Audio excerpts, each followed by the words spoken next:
Get social with the boys. Find them on Twitter at the Tilehurst End and facebook.com/the Tilehurst End. Hello and welcome to the first of what I hope will be a regular series of Pubchat Extra on the Tilehurst End's YouTube channel. We are venturing into that final frontier of video.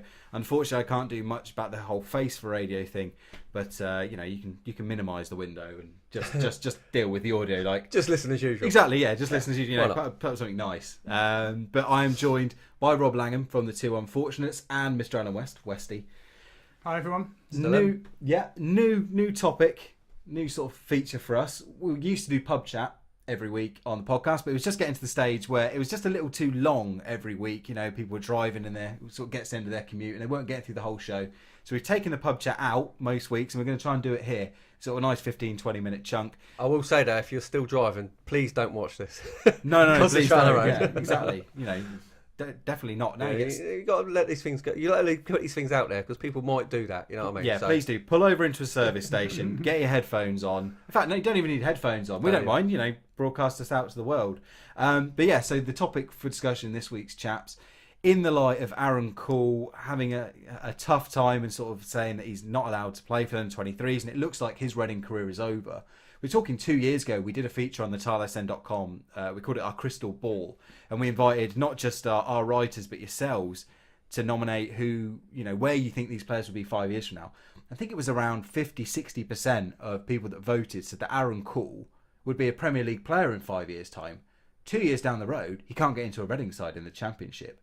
So on that note, I wanted to ask you, who were the players that have come through the Reading ranks over the years that you've watched and thought, this guy's going to be big, and he's not made it? Or likewise, is there anyone that you've been watching over that time that you thought, he's probably not got much about him, but has gone on to surprise you? So Rob, I'll start with you. Well, I'm probably going to pick one of the most obvious candidates to start with, and that's James Lambert from the mid-90s, who I think was everybody's hope. I mean, he was from Kidmore End or somewhere sort of ridiculously local. Broke through. He was one of these people who I think a lot of people who hung around Reading kind of knew. You know, he was someone who was out in pubs and things. That's probably one of the reasons why I didn't make it in the end.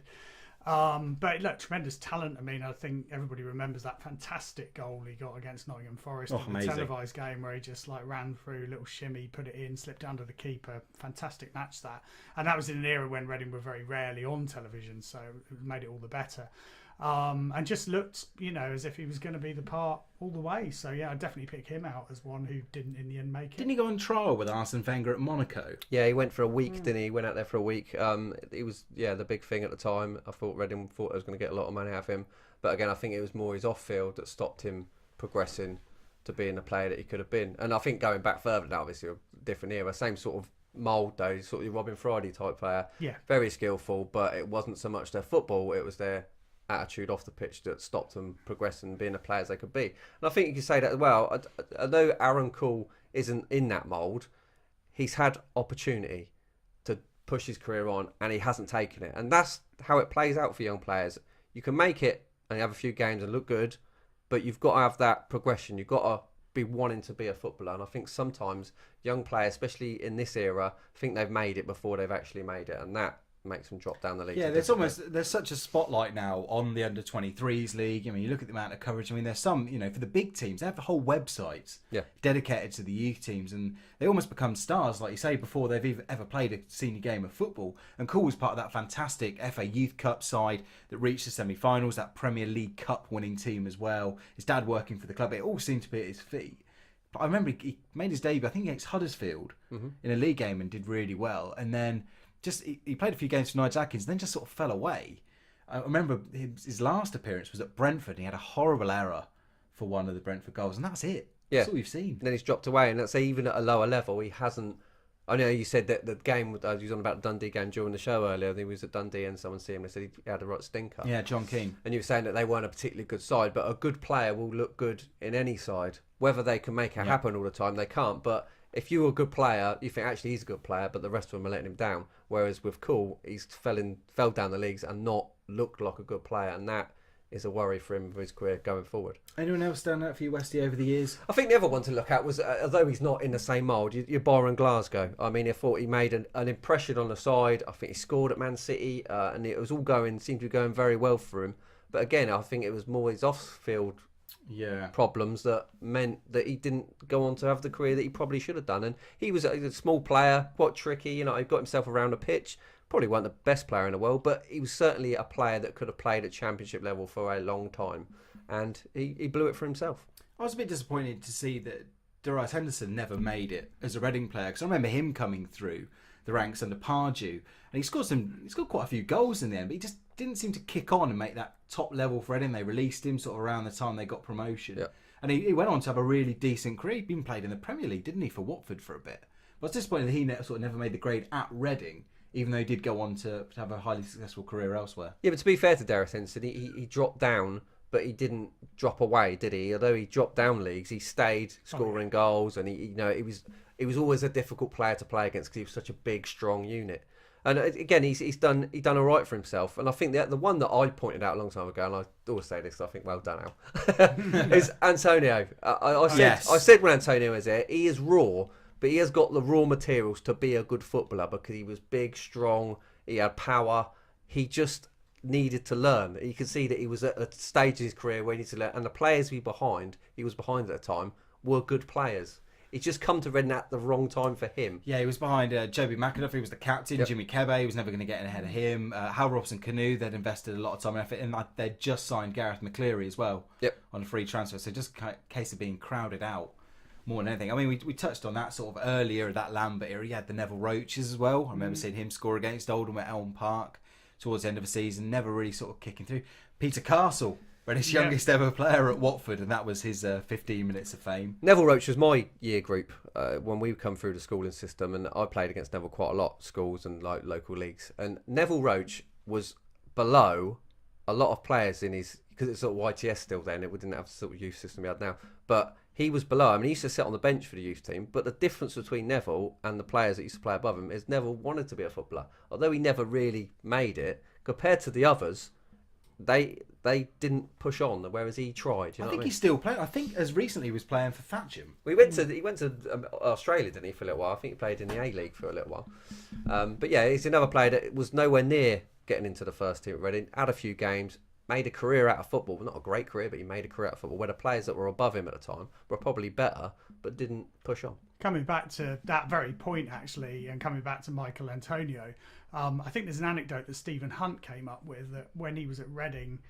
there was a tube strike once, and Antonio lived in East London, but he kind of apparently walked right across London to get the train from Paddington to get to training at Reading in really bitter temperatures in January. And he just said then, Hunt said, and it takes one to know one, was never the greatest player in the world in terms of talent, Antonio, but he really wanted it, and he had that kind of commitment. And this is in sharp contrast to your Lamberts and other people who'd be seen down the After Dark, etc. So there is also a little known player from the Neville Roach era called Alan West, I think, who might have made it at some point. But no, I don't know about that. No. Unfortunately, especially in the academy era, I mean, the work Eamon Dolan done is fantastic. And I was lucky enough to speak to Lee Heron, the academy manager, who was Eamon's number 2 and now runs it. He's talking about the amount of players that they have in the academy at any one time. There's going to be players that just never make it. And you look at that sort of group that produced the likes of your Carnews. Scott Davies was a player. He scored that free kick against Chelsea. You thought, fantastic. But again, off the field stuff. He's come out and said it was a gambling problem that sort of derailed his career. He was another one. Do you remember Julian Kelly? Yep. He had a really good game against a table-topping Wolves, or a second-place Wolves at the time, and just never made it. Scott Golborne. Yeah, who's gone on and done quite well for a few lower league clubs. Yeah, he's still knocking around, isn't he? I think was he at Wolves a little while as well? He was at Wolves, yeah. Yeah, so he's made. I think if you can make a career out of football, then you've done all right. Not everyone's going to make it to the Premier League. Very few are, and especially being an English player, it's difficult to push into that Premier League status and play, especially for a top side, because they've got the pick of the world, and it's very difficult when you've got a pick of the world to make that move up. If you can make a career out of football at any level for 20 years, then I think you've done well for yourself. But these players could have done better. Lambert could have done better and ended up blowing it. And I'd love to speak to him now and think, did you actually regret that? Because I'm sure he'd sit there and think, I messed up. One of the names that always crops up for me when I talk about Reading Academy, this more youth team, I suppose, just before it was Academy. Do you remember the Alloways? Yep, they're my friend. My best friend's Lee Allaway, the older brother. Is he? Yep. his brother, was it Sean, that went to Leeds? Sean and Ricky were big at the time because they went to Man United and sat in front of Alex Ferguson, and they had a chat about going to Manchester United, the pair of them, because at the time, because they were twins, the advertising for them was really good, and Mizuno took them on, and it used to be great when I was a kid because I used to get free boots off Sean, and they'd bring kit in, and used to have everything you wanted because they used to get it all chucked at them. Amazing. And Ricky probably will tell you himself that he wasn't at his brother's level, but his brother had so much. I think if he wouldn't have gone to Leeds, I think he would have been all right. I think it was just that timing of Leeds chucking money at stuff, and the fact that they paid Reading sort of like £2 million in add-ons for him at the time, that they couldn't afford to pay. So he couldn't afford to play in the first team. They couldn't give him a game, and there was lots of add-ons that Reading had: FA Cup matches, League Cup matches, all these little bits they had playing for England, all this sort of thing that they couldn't pay, so they couldn't put him in because he was above Scott Carson at the time in the pecking order. And then he ended up going out on loan, and he went to Walsall, and he was there for 3 months, and their goalkeeper got injured on the last game, and they said, well, we can't extend your loan, so there's no point playing you. And he dropped out, and he ended up playing for Slough and a few other teams, and he picked up 2 serious knee injuries, and that finished his career. So what do you think is the optimum age that a player has to be? I mean, I always say that if a player's 19, 20 and they're not regularly getting in the team, you're thinking it's a bit unlikely they're going to make it, and that's why it's been so pleasing that Liam Kelly, who I think is 21, has actually come through now, mainly because of a change of style and a change of philosophy at the club. But it's the ones who are sort of, the ones you have high hopes for, the ones who are kind of, 17, 18, coming in, playing every week, really. But you don't get many of them, do you? What do you think the optimum age is for a player to break through? It's the old, if you're good enough, you're old enough, isn't it? Yeah. But it's difficult, and again, it's a shame that the interview I've done with Lee hasn't come out, but he talks about sort of the gulf between youth football and men's football is so big now. You look at Jake Cooper. Jake Cooper's a great example of someone that almost came through too quickly because he didn't have a chance to refine his game. And you've seen now that he's dropped down a level. He's doing really well with Millwall. And he's just had that spotlight and the pressure of being in a team that should be performing in the Championship taken off him. He seems to thrive under it. Yeah, I still think Jake Cooper's a good centre-back. I think he'd done more than enough last year to suggest that he could cope.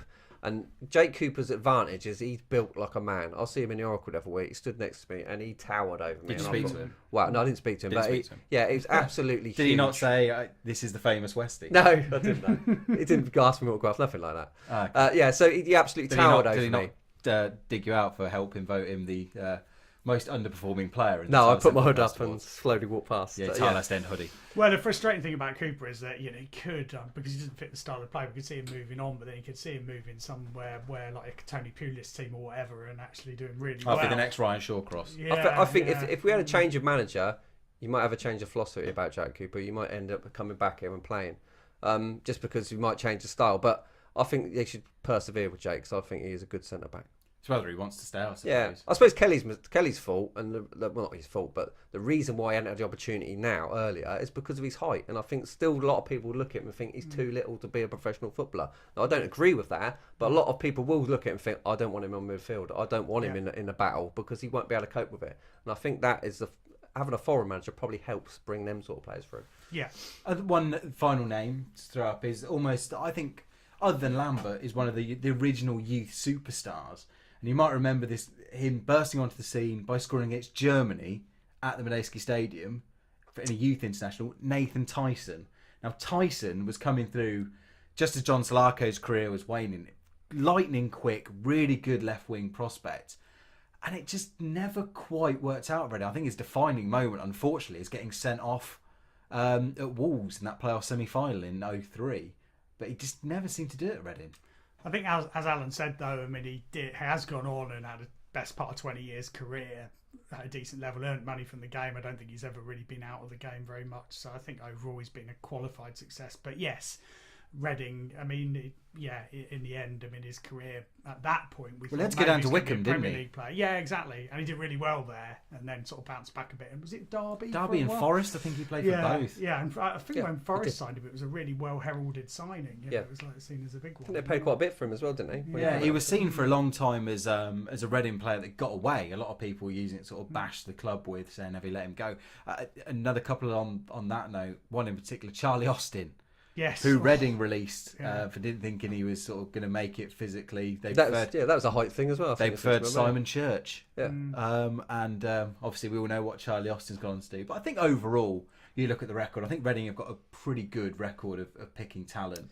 There's not many they've let go and have done better than expected, is there, over the years? There's not many you think actually they've let him go, except for just Charlie Austin, obviously, is a standout. But of all the thousands of footballers that Reading let go, there's not many that's come back and bite him on the arse, really, is there? And it goes to show you the numbers game as well. The players that we're talking about, like you say, there are thousands that have been through the academy in that 25-year period that we've been talking about. So it's tough, and I think sometimes we're all guilty of it, of overrating players. You go and turn up to a youth cup game and you see a player play well, and for every Tish Boller out there, there's players whose name I've already forgotten. Yeah, and it is a massive step up, and I think now, especially when you've got under 23s football they've got now, where it's reserves when we sort of started going, especially. Now you've got under 23s football, you've got the opportunity there to have this little bridging gap between men's football and what I call kids football, really, youth football. And if you can't make it out of that under 23s league, then you ain't good enough. Simple as that. No. You should be shining in that. Like you players that we've got here now that don't get in the first team, your Mendes, people like they're not shining under 23s. Not good enough. Yeah. Simple as that. Okay, well that just about wraps it up. Hopefully you've enjoyed this. Leave us some of your names in the comments section about players that you had high hopes for that didn't make it, or vice versa, players that were coming through the ranks and you thought, oh, he's not much, or you watched him make his debut and you thought, oh, this guy's horrible, he's never going to make it. Let us know. I said hopefully we'll be doing a few more of these over the coming weeks. We're keen to I said, delve into the video world. So if there's stuff you like, stuff you don't want, any suggestions, you can get in touch with us, thetilehurstend@gmail.com, facebook.com/Tilehurst End, and we're on Twitter @thetilehurst End. I've been Dan Wimbush, Rob Langham from the Two Unfortunates, and Mr. Alan West. Always a pleasure. And until then, we'll speak to you later. Go on, you Mars.